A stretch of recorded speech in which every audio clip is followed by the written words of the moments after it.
Hello everybody and welcome back to Screen Stars and welcome to another classic film review. Today's classic film review is 1995's Michael Mann directed Heat.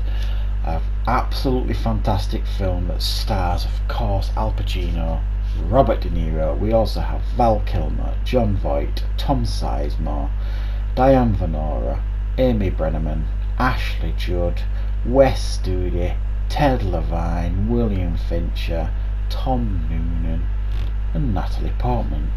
What a cast this is. Now this is a film that was directed by Michael Mann, and it's got a really interesting actual history to this film.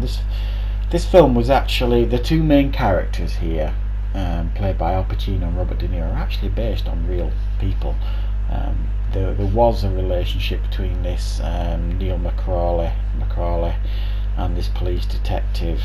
I think it was in the 50s, where there was this begrudging respect between them, and McCrawley used to had his crew and did these jobs, and eventually, they met face to face, and then they had a showdown eventually. So there are aspects of this film that actually happened and were real, and some of it is based on reality.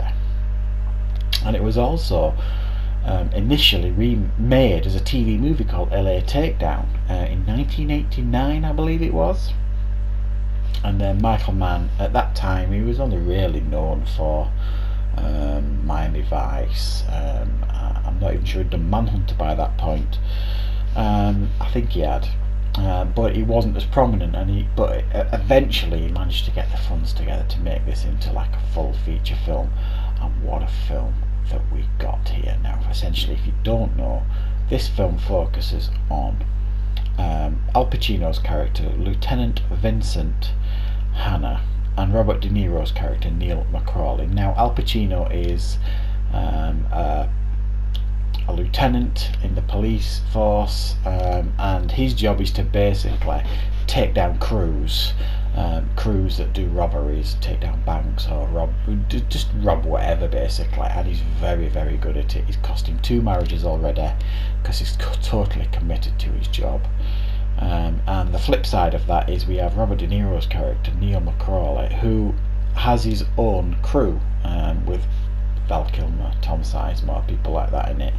These are highly skilled, highly trained people that take down scores, and they essentially get Al Pacino's character on their tail throughout this movie as they're taking down scores, and then they plan to take down a bank. It's a really, really big score, the final score, if you like, for many of them. But there's somebody on their crew that has betrayed them. It all goes kind of sideways, and by the end of the film, it's a battle to see who's getting out of LA in one piece, basically. It's hard to explain how good this film is. I mean, I remember at the time when this film came out, the utter excitement and anticipation of the first film that featured Al Pacino and Robert De Niro. Now they were in The Godfather Part 2 together, but they were never on screen together because they were in different timelines, if you like. Robert De Niro obviously played the younger version of Marlon Brando in that film. So they've never actually shared the screen together up until this point. So everybody was so excited for this film for that reason alone, and they really, really built it up. I remember the marketing for this film and stuff, and it really, really heavily focused on that. And while that is a massive highlight of the film, it didn't really need that, because this film is so good. It didn't need that to sell the film. This is a perfect film, a perfect character film, expertly written by Michael Mann, a really high octane action thriller that manages to do something unique, and it doesn't happen often. You do see it sometimes, like with Breaking Bad, like Walter White and people like that, where they've created these characters. Essentially, they are the same person. Al Pacino and Robert De Niro in this film are essentially the same person, just opposite ends of the scale, or different sides of the coin, heads and tails. You've got Al Pacino taking down the bad guys, and Robert De Niro is the bad guy, but they are essentially the same person, and they're both totally and fully committed to what they do, and they're honourable, and very laser focused.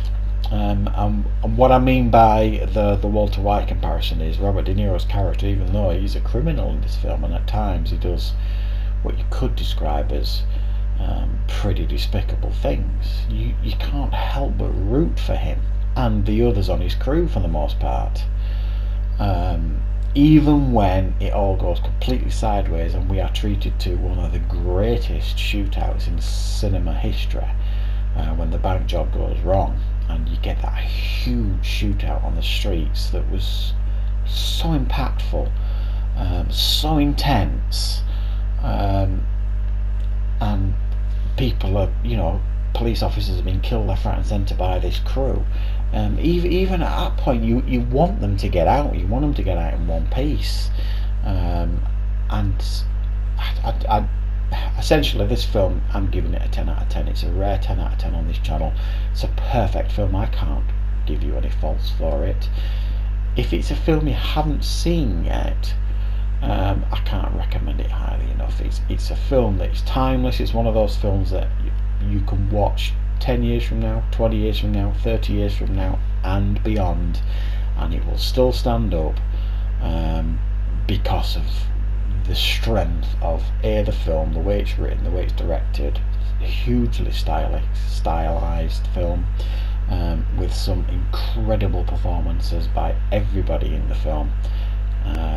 It's a timeless classic, utterly timeless classic, and thoroughly enjoyed watching it again, because it's probably about a decade since I last saw this film, and I hugely enjoyed watching it again after such a long gap between seeing the film. So yeah, go out and see Heat. It's a brilliant modern classic and definitely deserves the 10 out of 10. So I hope you found the review enjoyable. Thank you very much for watching, everybody, and of course I'll see you back for more reviews on Screen Stars.